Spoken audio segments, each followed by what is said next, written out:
अभी सब्सक्राइब करें हमारे चैनल VMP म्यूजिक को और साथ में बेल आइकन को भी दबाना ना भूलें।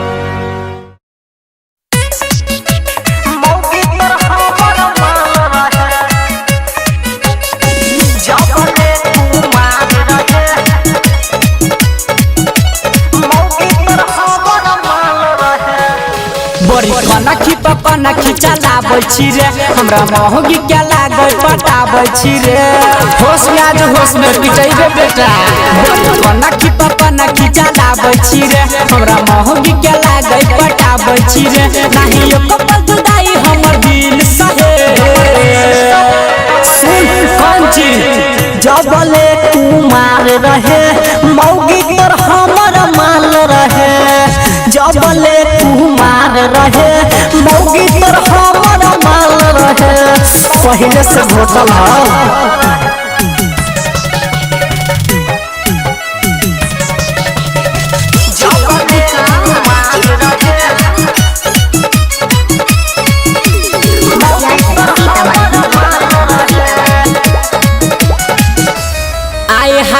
कर नैया ना बदनामी रे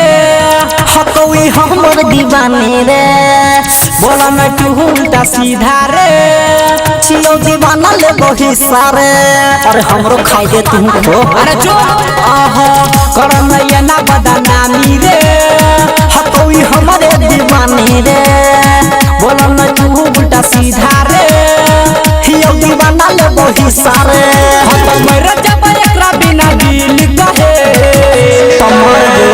जबले कुमार रहे मौगी तर हमर माल रहे रे जबले कुमार रहे मौगी तर हमर माल रहे बात बुझना मौगी तर हमर माल रहे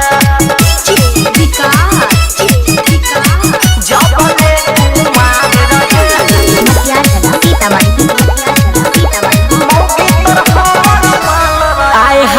निर्मल बिना है बात मानै रे एकर बिना दिल का नहीं रे राइटर राजेश जिद छोड़ै रे बचपन के प्यार जमी तोड़ै रे शर्म कर अरे तो हमरा मौगी के छेड़ दी निर्मल बिना है बात मानै रे रमन जी बिना दिल का नहीं रे राइटर राजेश जिद छोड़ै रे बचपन के प्यार जमी तोड़ै रे याद सतत हमरा रहे जबले कुमार रहे मौगी तर हमर माल रहे रे जबले कुमार रहे मौगी तर हमर माल रहे नखी पप्पा नखी चलाबै छी रे हमरा महगी के लागै पटाबै छी रे नाही यो कपल जुदाई हमर दिल सहे सुन कौन चीज जबले कुमार रहे मौगी तर हमर माल रहे जबले कुमार रहे मौगी तर हमर माल रहे बुझले।